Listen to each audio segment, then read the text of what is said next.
Hello les Illustros et bienvenue dans ce nouvel épisode hors-série du podcast Enfants du cinéma. Épisode hors-série car je l'anime entièrement seul, alors que généralement les épisodes d'Enfants du cinéma, nous les animons à deux. Il y a moi, mais également King Tao. D'ailleurs, il y a déjà un épisode hors-série qui est sorti sur la chaîne durant ce mois d'Halloween. Il se concentrait sur Salem's Lot, une adaptation cinématographique d'un roman de Stephen King, et je parlais également d'autres adaptations cinématographiques de romans de Stephen King. Pour rappel, Enfants du cinéma, en général, qu'est-ce que c'est ? C'est tout simplement un podcast qui sort chaque dimanche à 18h, animé par moi-même mais également King Tao, où nous revenons sur un film du passé ou du présent. Et d'ailleurs, en parlant de King Tao, il revient le 31 octobre, puisque le 31 octobre sortira un épisode spécialement dédié à de nombreux films d'épouvante, horreur, fantastique, de nombreux films qui collent parfaitement avec l'ambiance d'Halloween. D'ailleurs, tous les réseaux concernant le podcast Enfants du cinéma se trouvent en description. Nous vous invitons à aller les suivre, notamment notre compte Instagram que nous venons d'ouvrir où il y aura normalement des exclus. Sur ce, c'est parti pour le sujet du jour, un sujet assez épineux, à savoir Joker Folie à deux. J'ai hésité d'ailleurs à parler de ce long métrage durant le mois Halloween, je me demandais s'il collait vraiment avec l'ambiance et au final, les clowns, le fait que le film se passe vers octobre-novembre, allez, j'en parle durant le mois Halloween. Tell us, what's changed, Arthur? I'll tell you what's changed. I'm not alone anymore. That's what we should be talking about.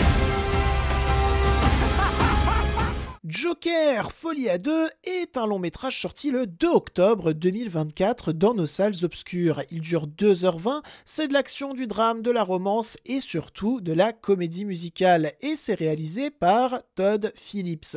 D'ailleurs, avant de parler en long, en large et en travers de Joker Folie à deux, je vais créer une partie où je vais parler de Todd Phillips, le réalisateur, puis une partie où je vais parler de mon rapport au premier opus de ce Joker porté par Joaquin Phoenix. Bien entendu, ce podcast comporte des chapitres, donc si ce qui vous intéresse le plus, c'est mon avis sur Joker Folie à deux, vous pouvez directement skipper à cette partie-là. En attendant, j'attaque cette partie où je vais vous parler en long, en large et en travers de Todd Phillips. Todd Phillips qui est un réalisateur assez surprenant, parce que Todd Phillips, selon moi, c'est un réalisateur qui a toujours été un petit peu dans l'ombre de ses projets.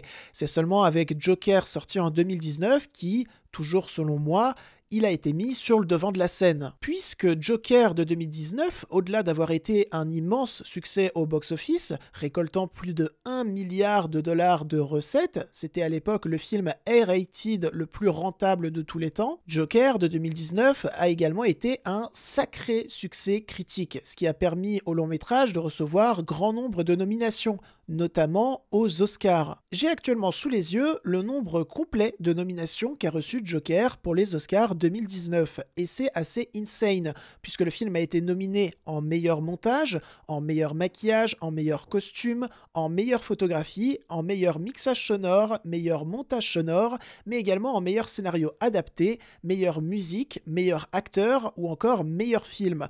Sans oublier, et c'est là que c'est très important, meilleur réalisateur pour Todd Phillips. Sachant que cette année-là, pour concourir au prix du meilleur réalisateur, il y avait face à Todd Phillips Sam Mendes pour 1917, Martin Scorsese pour The Irishman, Quentin Tarantino pour Once Upon a Time in Hollywood ou encore Bong Joon-ho pour Parasite. Et d'ailleurs, spoil, pour ceux qui ne le savaient pas, c'est Bong Joon-ho qui a gagné. Mais donc, avec Joker, Todd Phillips s'est frotté à des réalisateurs quand même sacrément de renom. Et Todd Phillips, à l'époque, c'était pas un réalisateur de renom. Je me souviens d'ailleurs que quand le projet Joker a été annoncé et que par la suite on a annoncé à la réalisation Todd Phillips, eh bien c'était un choix qui nous avait plus que surpris, qui avait soulevé pas mal d'interrogations. Surtout quand on voyait les précédents films qu'avait réalisé Todd Phillips. Des films qui n'avaient strictement rien à voir avec l'ambiance extrêmement sérieuse, extrêmement sombre promise pour Joker, et surtout des films qui n'avaient rien à voir avec les adaptations de comics. Puisque Todd Phillips, de base, il vient de la comédie. En 2000, il a réalisé Road Trip, en 2003, Retour à la fac, en 2004, Starkey et Hutch, en 2006, L'école des dragueurs, et en 2007, The Fix Up. Et c'est pour moi en 2009 qu'il a commencé à réaliser des longs métrages qui actuellement ont une certaine aura. Une aura positive ou négative, ça c'est à vous d'en décider les cocos. Mais force est de constater qu'en 2009, quand il a débarqué avec Very Bad Trip, eh bien il a débarqué avec une œuvre qui a quand même gagné un petit statut culte au fil des années. Une œuvre qui a d'ailleurs occasionné 2 suites, Very Bad Trip 2 et Very Bad Trip 3. Ouais, ils se sont pas foulés pour les titres. Mais en 2010, il a également réalisé That Limit, avec notamment Robert Downey Jr., et en 2016, il a réalisé War Dogs, avec notamment Jonah Hill ou Miles Teller. Sauf qu'à l'époque des Very Bad Trip, de That Limit ou encore de War Dogs, c'était une époque où les œuvres de Todd Phillips gagnaient une certaine renommée, premièrement grâce à leur aspect comédie, qui fonctionnait sur le public, mais deuxièmement, grâce aux stars présentes dans cette dite comédie. Car j'ai omis de le dire, mais au-delà des stars dont j'ai parlé un petit peu plus haut, le rôle principal de la trilogie Very Bad Trip était tenu par nul autre que Bradley Cooper. Lors de cette période de la filmographie de Todd Phillips, ce n'était pas tant lui qui était mis en avant pour la promo, c'était beaucoup plus le casting. Et ces films, d'ailleurs, qu'est-ce qu'ils valent? Je vais être honnête avec vous les illustros, je n'ai pas vu la totalité de la filmographie de Todd Phillips. Pour une simple et bonne raison, avant Joker, la filmographie de Todd Phillips n'était pas une filmographie qui me tentait. Je dois être honnête là-dessus également. Ce n'est alors que très tardivement que je me suis mis à découvrir une partie de sa filmographie. J'ai donc découvert les 3 Very Bad Trip, mais également That Limit ou encore War Dogs. Et au-delà du fait que, je dois l'avouer, j'ai été assez réceptif à l'humour de ces longs métrages, j'ai été assez intéressé par la forme qu'ils prenaient. Ce qui m'a particulièrement marqué lors de mon visionnage de ces longs métrages, c'est leur forme, leur plastique. Car quand on décrit ces longs métrages, c'est des comédies somme toute assez banales. Mais à contrario d'autres comédies qui ont le même genre de récit, elles se sont vues offrir une forme des plus respectables. Au niveau de la mise en scène, du cadrage ou encore de la photographie, il n'y avait jamais du génie. Mais il y avait toujours un côté extrêmement appliqué, assez marqué, bourré de tentatives. Ce qui fait que, si on prend la trilogie Very Bad Trip par exemple, c'est une trilogie de comédie, mais une trilogie de comédie avec un style visuel personnel, reconnaissable, qui tranchait et tranche toujours avec beaucoup de comédies du même style faites au même moment, qui, elles, ne possédaient pas de style, ou alors si elles avaient un style, c'était un style beaucoup plus proche d'un rendu télévisuel que d'un rendu cinématographique. Là où Todd Phillips a réussi à s'imposer avec notamment la trilogie Very Bad Trip, c'est en tant que très bon technicien de cinéma, qui arrivait à mener un propos de manière efficace en passant énormément par la mise en scène. Mais ce qui est intéressant à savoir également, c'est que, une nouvelle fois, quand on prend les Very Bad Trip, qu'est-ce que ça raconte en gros? Ça nous raconte l'histoire de personnes qui nous paraissent être des personnes du quotidien, mais qui subitement vont être mis sur le devant de la scène, qui vont briser des codes et qui surtout vont être dépassés par des événements extrêmement massifs les concernant spécifiquement eux, puisque ces événements extrêmement massifs trouvent leur source en leur agissement. Et donc voilà où je veux en venir. Quand on voit les précédents longs métrages de Todd Phillips, leur fond comme leur forme, eh bien, on comprend beaucoup plus pourquoi le film Joker lui a été confié. Pour grand nombre d'entre nous, spectateurs et spectatrices, à l'époque, Todd Phillips n'était peut-être qu'un nobody, mais dans le milieu du cinéma, il était visiblement déjà connu et apprécié pour son travail. Todd Phillips, au final, c'est un attaquant discret. Un attaquant discret qui s'est vu offrir un film d'une grande ampleur, qui collait parfaitement, en termes de thématiques, aux autres thématiques qu'il avait déjà traitées par le passé dans son cinéma.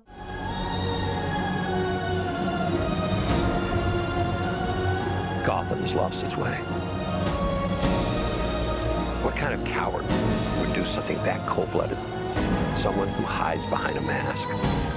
Et donc, ça y est, le film Joker est mis en place. On y retrouvera par la suite Joaquin Phoenix dans le rôle de Arthur Fleck, aka Joker, Le film sera produit par Todd Phillips, mais également par Bradley Cooper, son collègue de toujours. Le long métrage engrangera de grosses attentes de la part du public, premièrement parce que ça sera un long métrage centré sur le personnage du Joker, un personnage extrêmement connu dans les comics, notamment dans l'univers Batman, et c'est un personnage extrêmement connu également au cinéma, puisqu'il a fait plusieurs apparitions dans plusieurs longs métrages. On a pu le voir dans le premier Batman de Tim Burton, où il était interprété par Jack Nicholson. On a pu le voir également dans le deuxième Batman de Christopher Nolan, aka The Dark Knight, où il était interprété par le regretté Heath Ledger. Cette interprétation qui a d'ailleurs énormément marqué le 7e art, mais également son public. Heath Ledger, pour son interprétation du Joker, qui a notamment reçu à titre posthume un Oscar. Ensuite, s'est succédé Jared Leto en Joker. Et là, ça a beaucoup moins marqué les gens. Du moins, ça les a beaucoup moins marqués en positif. Bon, après, je suis sûr que j'oublie plusieurs interprétations cultes du Joker. Je sais qu'il y a également eu César Romero, qui a interprété le Joker dans le film Batman de 1966, mais également Mark Hamill, le célèbre Luke Skywalker, qui a également interprété le Joker dans une version de Batman en animation. Le film a engrangé de grosses attentes, également parce qu'il a été vendu comme extrêmement sombre, extrêmement grave, extrêmement nihiliste. Ce qui était un style qui tranchait énormément avec les autres adaptations de comics qu'il y avait au cinéma à l'époque. Ça tranchait avec Feu, le DCEU, qui ne savait plus du tout où donner de la tête, mais ça tranchait également avec le Marvel Cinematic Universe, qui lui se dirigeait vers des côtés beaucoup plus humoristiques. Eh vas-y, on prend tout à la légère. Et enfin, ça y était, Joker était sorti au cinéma le 9 octobre 2019, il durait 2 heures, il était donc réalisé par Todd Phillips avec Joaquin Phoenix en star du long métrage, mais il y avait également Robert De Niro quand même. Et comme dit en intro de ce podcast, le film a été un franc succès, que ce soit en termes de critique ou en termes de box-office. Si je ne me base que sur les avis français sur Joker, et bien sur Allociné, la presse est à 4,1 sur 5, ce qui est quand même assez rare pour un film adapté de comic book. Ensuite, pour ce qui est de l'avis des spectateurs sur Allociné, c'est insane. On est à 4,4 sur 5. Mais ce qu'il y a de plus insane, c'est la note qu'a obtenue le long métrage sur Sens Critique. On est sur un 7,6 sur 10, ce qui est énorme et rare pour une adaptation de comics. Sur Sens Critique, les adaptations de comics tournent en général plus autour des 5,5, 6,5. Après, si je me base sur les États-Unis, par exemple, le film a globalement été apprécié. On peut le voir avec ses bonnes notations sur Rotten Tomatoes, mais on peut le voir également et surtout au fait que il a concouru aux Oscars. Voilà, une adaptation de comics qui concourt aux Oscars, qui a autant de nominations et qui gagne 2 prix, non, on voit rarement ça quand même. For my whole life, I didn't know if I even really existed. But I do. Et donc, Joker, je l'ai vu, comme beaucoup de gens, et j'ai un avis dessus. Je vais vous le partager, mais avant cela, que nous raconte ce fameux long métrage ? Le film, qui relate une histoire originale inédite sur grand écran, se focalise sur la figure emblématique de l'ennemi juré de Batman. Il brosse le portrait d'Arthur Fleck, un homme sans concession, méprisé par la société, et qui va finir par se rebeller. Et je fais partie de ceux qui ont grandement apprécié le long métrage. Alors, même si j'ai dit en préambule que le long métrage avait été grandement apprécié, bien sûr, il y a des personnes qui existent qui n'ont pas aimé le long métrage. Coucou Sawyer, coucou Adam. J'ai notamment participé à un long débat d'1 heure sur le premier film Joker. J'étais en compagnie de Sawyer et de Albator. Ce débat est disponible sur la chaîne de la 7ème Illusion. Vous savez quoi ? Je vais vous mettre le lien directement en description. Comme ça, si ça vous intéresse, vous pourrez aller l'écouter. Mais rassurez-vous, je vais quand même vous parler de Joker, de mon rapport à ce long métrage dans cet épisode d'Enfants du cinéma. Premièrement, je trouve ce long métrage extrêmement intéressant dans ses références. Oui, on y revient à chaque fois. Illustre Connu ne peut pas faire un podcast sans parler des références dans un long métrage. C'est une maladie, je n'arrive pas à la guérir, je suis désolé. En fait, j'aime beaucoup comment Todd Phillips, avec son Joker, va parler au travers de ses références, de son amour pour un certain cinéma, à savoir le cinéma de Martin Scorsese. Le cinéma de ce cher Martin Scorsese qui, on pouvait le voir déjà à l'époque, mais on l'a vu également récemment avec la sortie de son Killers of the Flower Moon, n'intéresse plus trop les gens. Je vais prendre en exemple la dernière sortie de cet auteur, à savoir Killers of the Flower Moon, qui est un film incroyable, soit dit en passant. Eh bien, pour un budget de 200 millions de patates, le long métrage n'a rapporté domestiquement que 68 millions, à l'international il a rapporté 90 millions, et donc ça fait un total de 158 millions. C'est un échec au box-office. Si on remonte un petit peu en arrière, je vais prendre cette fois-ci en exemple le film Silence, toujours par Martin Scorsese, et qui est également un excellent film, soit dit en passant, eh bien pour un budget de 46 millions de patates, domestiquement, il n'a rapporté que 7 millions, à l'international, il n'a rapporté que 16 millions, et donc dans le monde entier, il n'a rapporté que 23 millions. C'est aussi un échec au box-office. Je peux également vous parler de Hugo Cabret, un précédent film de Martin Scorsese, qui n'est pas excellent. Voilà, mais qui est quand même tout à fait sympathique, et il a coûté la somme de 170 millions de patates pour avoir rapporté domestiquement 73 millions, à l'international 111 millions, ce qui fait un cumul de 185 millions. 170 millions de budget, 185 millions de box-office, on peut pas dire que c'est un franc succès. D'ailleurs, si vous vous demandez comment j'obtiens toutes ces informations concernant les budgets, les box-office, eh bien c'est tout simplement grâce au site Box Office Mojo. Voilà, je vous mets le lien du site dans la description, allez jeter un coup d'œil si ça vous intéresse. Après, bien sûr, je considère les informations présentes sur Box Office Mojo comme des informations vraiment sûres, mais si jamais ce n'est pas le cas, si jamais je fais et dis des erreurs, eh bien tout d'abord je m'en excuse, ensuite cela ne se reproduira plus. Mais donc, trêve de parloterie, tout cela pour dire que le cinéma de Martin Scorsese actuellement c'est un petit peu comme le cinéma de Steven Spielberg. Par exemple, les 2 derniers longs métrages de Steven Spielberg, qui sont incroyables également, eh bah ils ont bidé. Voilà. Pourquoi vous avez laissé bider The Fabelmans? Tout ça pour dire que pour les enfants du nouvel Hollywood, le box-office, ça ne va pas fort en ce moment pour eux. Et c'est là que je trouve le geste de Todd Phillips assez touchant et très intéressant. Parce que Todd Phillips, il n'est pas né de la dernière pluie. Il sait très bien qu'en réalisant Joker, il est en train de réaliser une œuvre qui va toucher un très large public. Notamment une partie très large du public, et c'est là que je vais me faire taper sur les doigts, mais qui n'ont pas forcément l'habitude de regarder autre chose que des films adaptés de comics. Des films adaptés de comics qui, à l'époque de la sortie de Joker, ne faisaient que se référencer entre eux, ne se référençaient pas par rapport à d'autres grandes œuvres du cinéma. Coucou le Marvel Cinematic Universe. Le point culminant de l'auto-référence étant arrivé avec Avengers Endgame. Je vous rassure, j'aime bien Avengers Endgame, mais c'est pas un chef-d'œuvre. Ce qu'il faut comprendre, c'est que c'est un long métrage, et c'est en partie à cause de cela qu'à l'époque d'Avengers Endgame, il y a eu un débat sur est-ce que le Marvel Cinematic Universe c'est du cinéma ou non, parce que Avengers Endgame ne crée des références que envers les précédents opus du Marvel Cinematic Universe, mais ne crée aucune référence à d'autres œuvres, grandes ou non, du cinéma, des œuvres qui n'avaient pas forcément rapport avec le genre super-héroïque, mais dont les références auraient été bienvenues si elles avaient été bien traitées. Ça, c'est une autre question. Et c'est là que j'ai un petit peu de mal avec Avengers Endgame, qui est un film, je le répète, je l'aime bien, c'est un moment tout à fait sympathique, mais ce n'est en aucun cas un chef-d'œuvre, c'est un film surtout qui pousse le spectateur ou la spectatrice à ne regarder continuellement que la même chose. C'est un film qui te dit « Hey, t'as vu comment c'était sympa dans Iron Man 1 ? Hey, t'as vu comment c'était sympa dans Thor Ragnarok ?»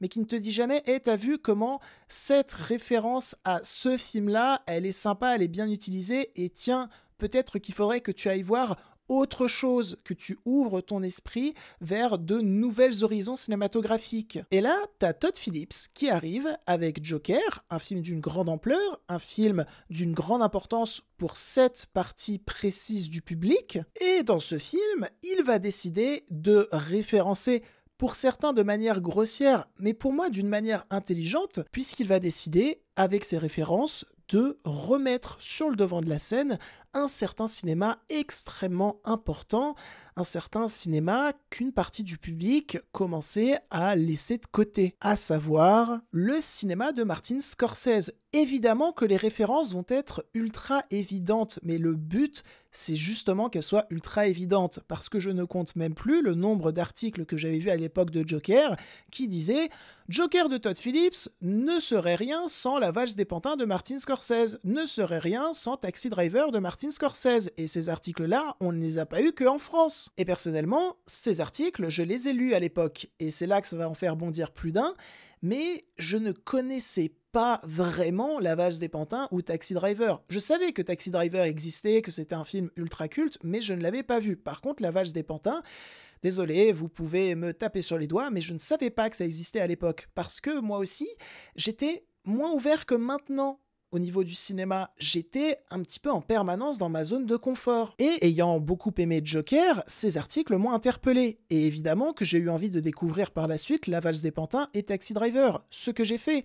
Et évidemment que je me suis rendu compte à quel point ces œuvres avaient une grande importance dans le développement du film Joker, à quel point ces œuvres étaient des immanquables. Et je me dis, si Todd Phillips, si le film Joker et tout ce qu'il y a eu autour a créé une envie chez moi de découverte au niveau du cinéma, je ne suis pas le seul à avoir eu cette envie de découverte. Il y a forcément des milliers ou peut-être des millions de personnes qui ont été comme moi à ce moment-là. Je veux dire, il y a eu un tel tapage autour du film Joker, on en parlait tout le temps, que je ne suis pas le seul à être tombé sur ces articles, je ne suis pas le seul à avoir entendu parler des inspirations ultra évidentes de Todd Phillips pour son long métrage.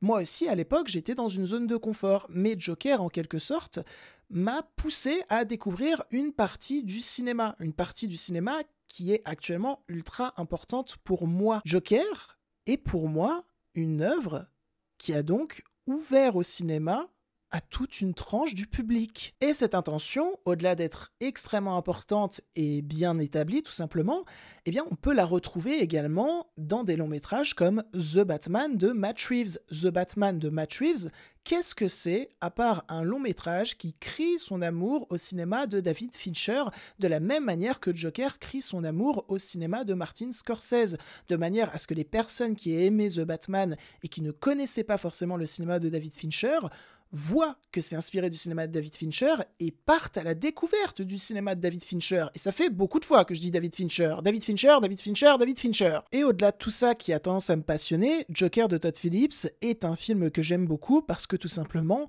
je le trouve très bien écrit. Je trouve que le propos est bien mené. On retrouve cette efficacité de Todd Phillips, que ce soit dans le fond comme dans la forme. Et je trouve également que Joaquin Phoenix n'a pas du tout volé son Oscar. Sa prestation était juste incroyable.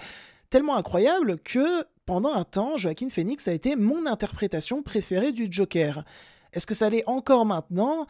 Eh bien écoutez, on en parlera quand il sera question de Joker Folie à 2. Enfin, je vais finir là-dessus, et c'est très important que je parle de cela pour la suite du podcast.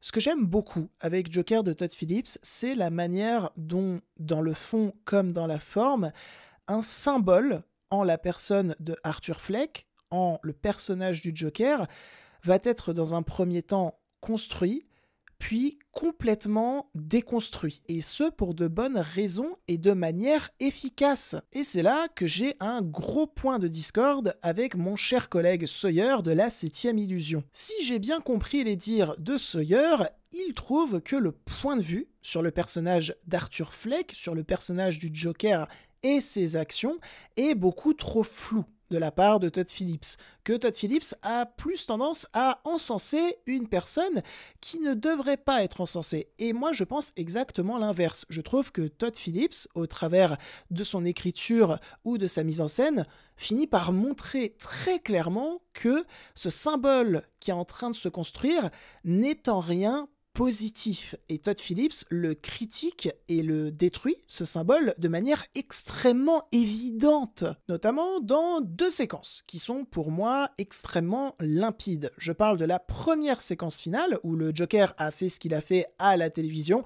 Je vais rester vague, je vais pas spoiler au cas où vous n'avez pas encore vu le film Joker et vous souhaitez le découvrir à l'occasion de la sortie du deuxième volet. Voici donc comment j'ai interprété cette première séquence finale. Le Joker, après son action, se lève, sourit, danse, En gros, il est très fier de ce qu'il vient de faire, il considère que c'est un acte de rébellion extrêmement important, intense, et qu'il faut soutenir, que c'est ce que les gens voulaient voir. Il s'approche donc d'une des caméras filmant la scène et souhaite dire la phrase culte de fin de l'émission, à savoir « That's life », pour encore plus montrer sa fierté, encore plus montrer que c'est ce que les gens souhaitaient voir. Et au moment où il va dire cette phrase, il est littéralement coupé par la musique qui fait ta-ra-ra-ra, ta-ta-ra-ta. Et si cette musique, qui possède, soyons honnêtes, un ton extrêmement humoristique, est placée de cette manière-là à ce moment précis, c'est tout simplement pour décrédibiliser le symbole qui est en train de devenir le Joker, pour annoncer directement que ce n'est pas un symbole positif. Ce qu'il a fait ne doit pas être refait. Cette scène est ultra limpide dans son message. De toute manière, le long métrage le montre plusieurs fois que le personnage du Joker n'est pas une personne à suivre, car c'est une personne extrêmement dérangée, qui ne fait pas de bonnes actions pour la société. Il devient un symbole de rébellion pour la société, certes, mais de la plus mauvaise des manières. Et le film, encore une fois, est limpide là-dessus. En témoigne également cette véritable séquence finale du long métrage, où on te fait comprendre que est-ce que tout cela ne serait pas une blague? Est-ce que tout cela ne se serait pas passé dans la tête d'Arthur Fleck? Joker de Todd Phillips est donc un film bien écrit, bien réalisé et extrêmement clair sur son message de fin. Après, il y a eu un petit hic. C'est que ce message de fin a été remis en cause par une news, à savoir l'arrivée d'un deuxième film Joker. En l'occurrence, Joker Folie à deux. Mais à l'époque, on ne connaissait pas encore le titre de ce second opus. Et ce qu'il faut savoir, c'est que ce Joker Folie à deux, n'était pas prévu. N'était même pas souhaité en soi par l'équipe du long métrage. Sauf que Joker, premier du nom, a tellement bien marché niveau critique et surtout box-office que, vous connaissez les studios. Ils ont bien forcé pour avoir une suite. Ils ont proposé pour cette suite, notamment, 200 millions de patates de budget, alors que le premier opus n'avait coûté que 55 millions. Et donc, hop, toute l'équipe du premier long-métrage, qui n'était vraiment pas fan de l'idée de faire un deuxième long-métrage, sont revenus pour faire ce deuxième long-métrage. Oh, quelle surprise! Un deuxième long-métrage qui est donc désormais sorti dans nos salles obscures, et croyez-moi, j'ai beaucoup de choses à dire dessus. C'est parti. Look around! Look at all these people! I will no longer allow any of you to stop your sign to keep me down. Be happy again. Joker Folie à deux, qui, pour la petite anecdote, possède le même titre en VO comme en VF, est donc sorti le 2 octobre 2024 dans nos salles obscures. C'est de l'action, du drame, de la romance, mais également et surtout, va falloir en parler de ça, de la comédie musicale. C'est une nouvelle fois réalisée par Todd Phillips, donc Todd Phillips qu'on retrouve au scénario accompagné de Scott Silver qui avait déjà travaillé sur Joker premier du nom, mais qui avait également travaillé sur 8 Mile, le film avec Eminem. Voilà, c'était la petite anecdote sympathique. Au casting, nous retrouvons une nouvelle fois Joaquin Phoenix dans le rôle d'Arthur Fleck, dans le rôle du Joker, mais nous retrouvons également Lady Gaga dans le rôle d'Harley Quinn, ou encore Brendan Gleeson dans le rôle de Jackie Sullivan. Brendan Gleeson qui jouait Folleuil dans la saga Harry Potter, mais qui a également joué dernièrement dans un excellent film aux côtés de Colin Farrell. Ce film, c'est les Banshees d'Inisherin, que je vous recommande chaudement. Et alors, ce Joker Folie à deux, qu'est-ce qu'il nous raconte ? Tout simplement ceci. À quelques jours de son procès pour les crimes commis sous les traits du Joker, Arthur Fleck rencontre le grand amour et se trouve entraîné dans une folie à deux. Ouais, le résumé est très simple, mais en même temps, c'est pas plus mal. Comme ça, vous aurez de la surprise en découvrant le long métrage.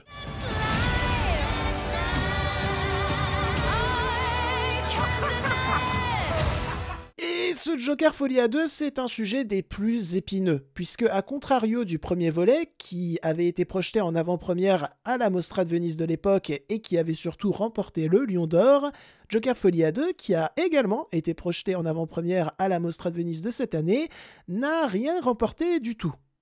à part de très mauvaises critiques. Et les mauvaises critiques ne se sont malheureusement pas arrêtées à la Mostra de Venise, puisque si on regarde sur Allociné, du côté de la presse, on est sur un timide 2,8 sur 5, ce qui contraste nettement avec le 4,1 qu'avait attribué la presse pour Joker premier du nom. Et alors, si on se penche sur la notation de la part des spectateurs, alors là, c'est plus qu'un contraste, puisque le film obtient un extrême timide 2,4 sur 5. Et alors, si on va sur Sens Critique, on est quand même à une moyenne de 5,4 sur 10 contre 7,6 sur 10 pour le premier. Bon, et je pense que ce qui a réellement achevé le film, c'est tout d'abord Rotten Tomatoes, puisque le premier opus était à 68 et 89%, là où le deuxième est à 33% et 31%, ce qui est pour Rotten Tomatoes de très mauvaise notation. Et enfin, ce qui a réellement achevé le film, c'est sa notation sur CinemaScore. CinemaScore qui ont vu l'ambulance Joker 2, et comme le dirait si bien Karim Debache... Ici, on n'est pas là pour tirer sur l'ambulance. On est là pour lui défoncer sa race à l'ambulance. Puisqu'ils ont attribué à Joker Folia 2, D. Alors que pour Ant-Man and the Wasp Quantumania, qui est une autre adaptation cinématographique de comics, ils ont attribué B. Qu'est-ce qui va pas chez vous? Non, attendez, j'ai mieux. Enfin, j'ai pire. Madame Web, par exemple, ils lui ont attribué C+.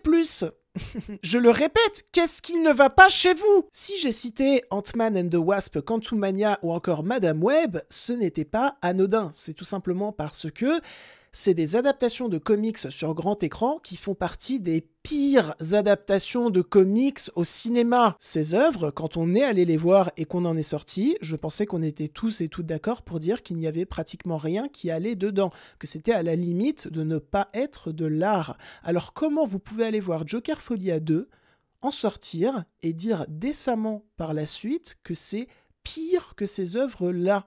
Que c'est l'une des pires adaptations de comics sur grand écran. Ça n'a aucun sens. Je ne comprends pas. Je comprends qu'on peut avoir des griefs envers le long métrage, ça bien sûr. Mais cette mode du moment qui dure depuis bientôt 2 semaines, où le but est de cracher allègrement, sans réflexion sur Joker Folia 2, ça je ne comprends pas. Et je trouve ça surtout extrêmement ridicule. Et j'ai envie de vous dire, c'est surtout extrêmement triste, parce que ça se voit, au fil des années, la réflexion autour des longs métrages se meurt de plus en plus. Elle laisse beaucoup plus place à des tweets, je ne compte même plus le nombre de tweets sur Joker Folia 2 que j'ai vu où des personnes sortent de leur séance, crient au navet, citent tous les adjectifs possibles pour dire à quel point c'est catastrophique, mais sans jamais expliquer pourquoi selon eux c'est catastrophique.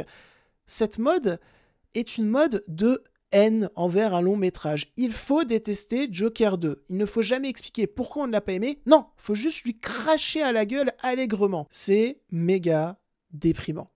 Et c'est inquiétant pour le futur de l'analyse cinématographique, notamment sur les réseaux. D'ailleurs, mettons la colère de côté, passons à mon analyse, passons à ce que j'ai pensé de ce fameux Joker Folia 2. What the world needs now is a love, sweet love.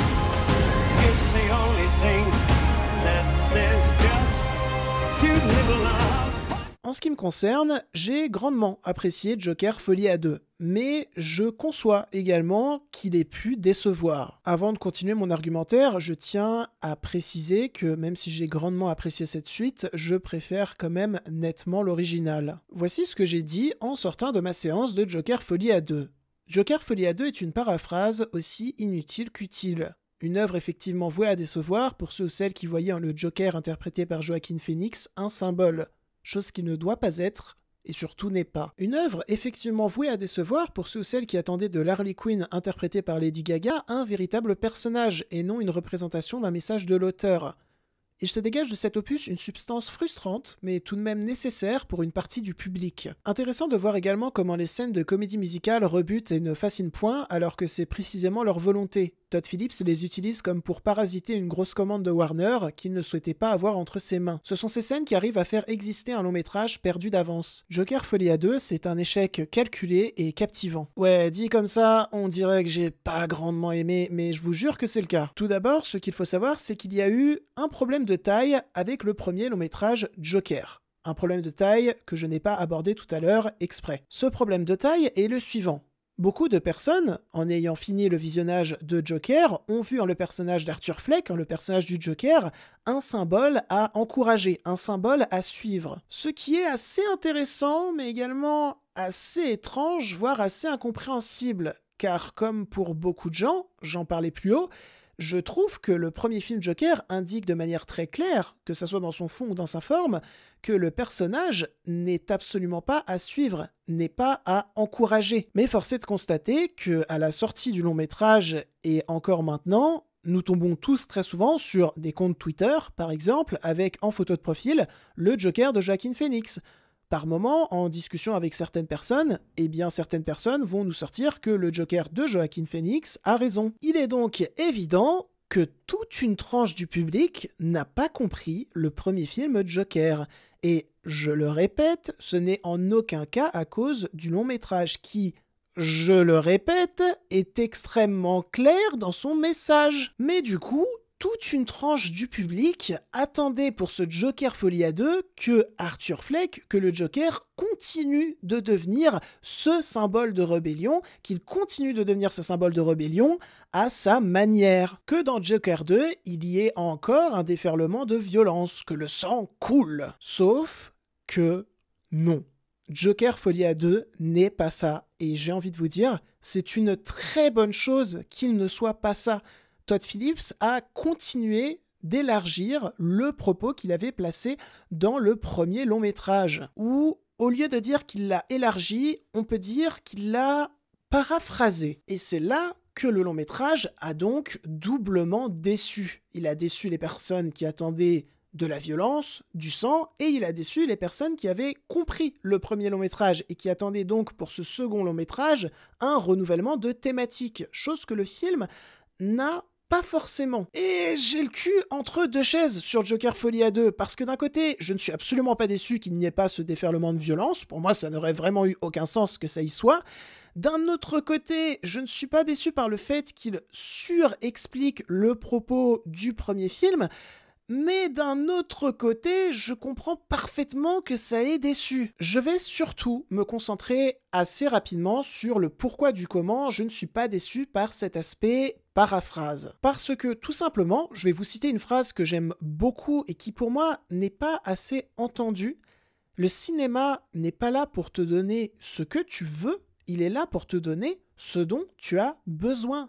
Et ce dont avait besoin le public de Joker 2, ou du moins toute une tranche du public qui est quand même assez conséquente, c'est de comprendre le sens de l'histoire de ce Joker. Joker Folie à 2, faut pas l'oublier ça, c'est une suite qui ne devait jamais voir le jour. C'est une suite que ne souhaitait pas faire Todd Phillips, mais il y a eu du forcing. Du coup, Todd Phillips a dit « Ok, je reprends le bébé, mais 1, je vous donne pas du tout ce dont vous avez envie.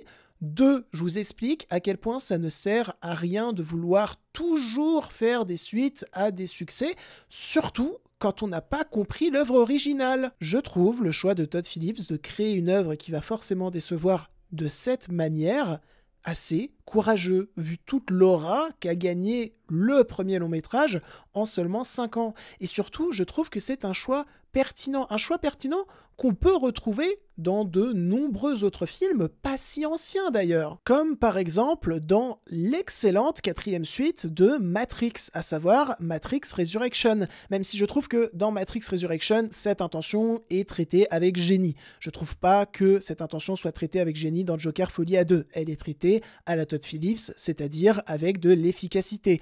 Et d'ailleurs, ce qui est assez marrant, enfin je sais pas si c'est marrant, c'est peut-être plus déprimant, c'est que Matrix Resurrection, lui aussi, a été détesté. Pour conclure mon argumentaire, je vais comparer Joker Folie à 2 à un autre film adapté de comics qui est sorti très récemment et qui lui pour le coup a bien mieux marché, que ce soit au box-office ou au niveau critique. Ce film, c'est Deadpool et Wolverine. Deadpool et Wolverine, qui est pour moi l'exemple parfait du film qui te donne continuellement ce que tu veux. Mais donc, quand tu sors de la séance de Deadpool et Wolverine, tu te dis, ça a duré 2 heures, je me suis bien marré, je vais retenir un bon moment, mais je vais pas forcément retenir un bon film. Alors que Joker Folie à 2, quand tu sors de ta séance, tu te dis « Ok, je suis peut-être déçu, mais au moins j'ai eu une proposition. Il y a du cinéma là-dedans. Je vais avoir de quoi analyser, de quoi discuter, Deadpool et Wolverine, qu'est-ce qu'il y a à analyser là-dedans, sérieusement? La scène d'intro de Deadpool et Wolverine, où ils dansent sur Bye Bye Bye, et quand tu la vois, tu te dis c'est cool, mais tu te dis rien d'autre. Alors que les scènes de comédie musicale dans Joker, la façon dont elles sont inclus dans l'univers extrêmement réaliste du premier film, là aussi c'est un choix fort. Qu'on aime ou qu'on n'aime pas, c'est un choix fort où il y a des choses à dire. D'un point de vue personnel, j'aime la façon dont ont été pensées ces scènes de comédie musicale. Et surtout, en ces scènes de comédie musicale, j'y vois une intention louable et touchante de la part de Todd Phillips. Todd Phillips qui,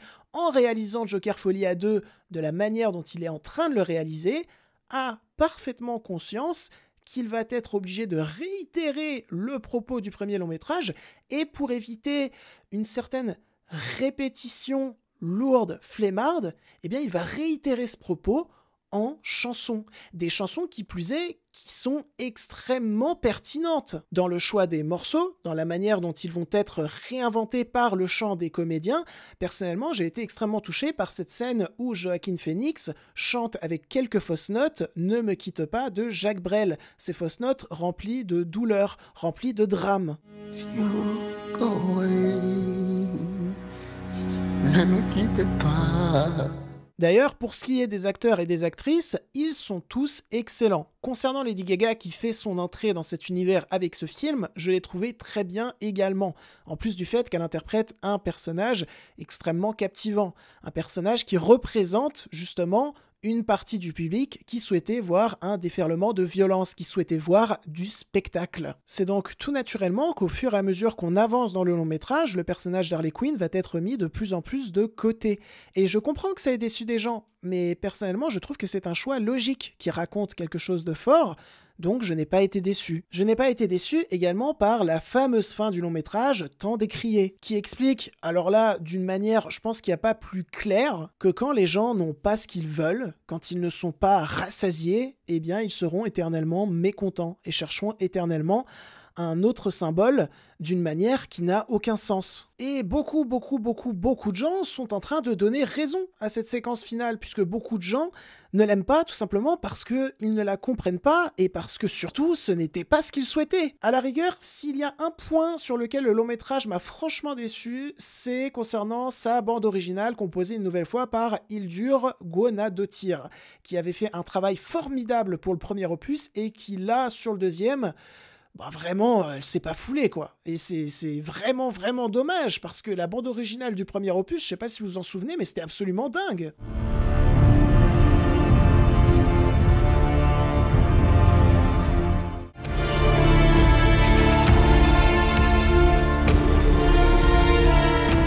En fait, j'ai l'impression qu'elle s'est dit « Ouais, il y aura Joaquin Phoenix et Lady Gaga qui vont chanter. Bon, je vais pas trop me fouler sur la bande originale extérieure aux scènes de comédie musicale. » I wanna see the real you.